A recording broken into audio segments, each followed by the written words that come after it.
നമസ്കാരം. ഹമാസിന്റെ സൈനിക തലവനെ ഇസ്രയേൽ വകവരുത്തി എന്ന വാർത്തയാണ് ഇപ്പോൾ പുറത്തു വരുന്നത്. മുഹമ്മദ് ഔദയാണ് ഇസ്രയേൽ വകവരുത്തിയിരിക്കുന്നത്. ഹമാസിന്റെ സൈനിക വിഭാഗത്തിന്റെ പുതിയ തലവനും ഒക്ടോബർ 7 ഇസ്രയേൽ ആക്രമണത്തിന്റെ മുഖ്യ സൂത്രധാരന്മാരിൽ ഒരാളുമായ മുഹമ്മദ് ഔദയാണ് ഇസ്രയേൽ പ്രതിരോധ സേന വധിച്ചിരിക്കുന്നത്. ഗാസയിൽ നടന്ന സൈനിക നീക്കത്തിലൂടെയാണ് ഇയാളെ വധിക്കപ്പെട്ടത്.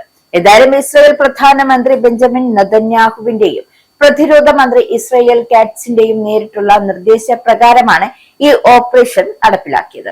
2 ആഴ്ച മുമ്പ് കൊല്ലപ്പെട്ട എസൈദീൻ അൽ ഹദാന് പകരക്കാരനായി വെറും 1 ആഴ്ച മുമ്പാണ് ഔദ ഹമാസിന്റെ സൈനിക വിഭാഗം തലവനായി ചുമതലയേറ്റത്. ഒക്ടോബർ 7 ആക്രമണ സമയത്ത് ഹമാസിന്റെ ഇന്റലിജൻസ് വിഭാഗം മേധാവിയായിരുന്നു ഇദ്ദേഹം.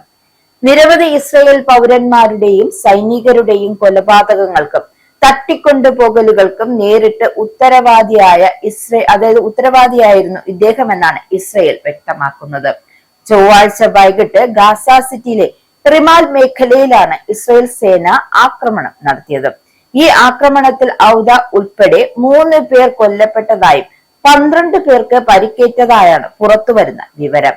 ഇസ്ലാം മതവിശ്വാസികളുടെ പ്രധാന ആഘോഷമായ ബലിപെരുന്നാളിന് തൊട്ടു മുൻപാണ് ഈ ആക്രമണം നടന്നത്.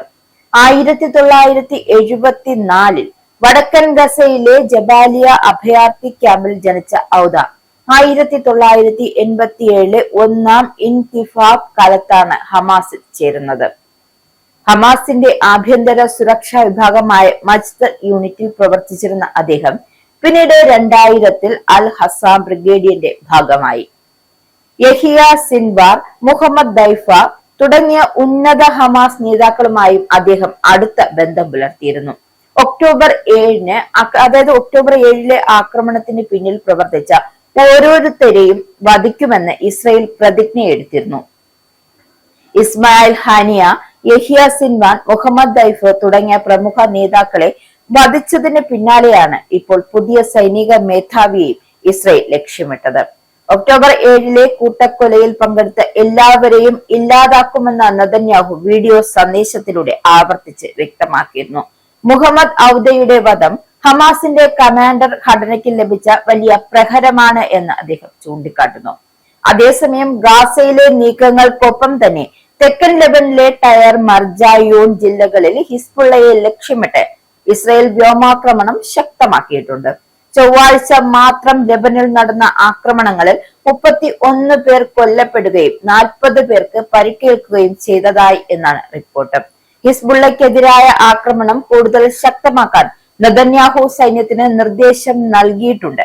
കഴിഞ്ഞ ആഴ്ചകളിൽ മാത്രം ഹിസ്ബുള്ളയുടെ 600-ലധികം പോരാളികളെ വധിച്ചതായും സൈനിക നീക്കം വർദ്ധിപ്പിക്കുമെന്നും അദ്ദേഹം വ്യക്തമാക്കിയിരുന്നു. അമേരിക്കൻ പിന്തുണയോടെയാണ് ഇസ്രയേൽ ലെബനിൽ തങ്ങളുടെ സൈനിക നീക്കം വിപുലീകരിച്ചിരിക്കുന്നത്. ഇനി എന്താവും ബാക്കി കാര്യങ്ങളെന്ന് കാത്തിരുന്ന് തന്നെ കാണാം.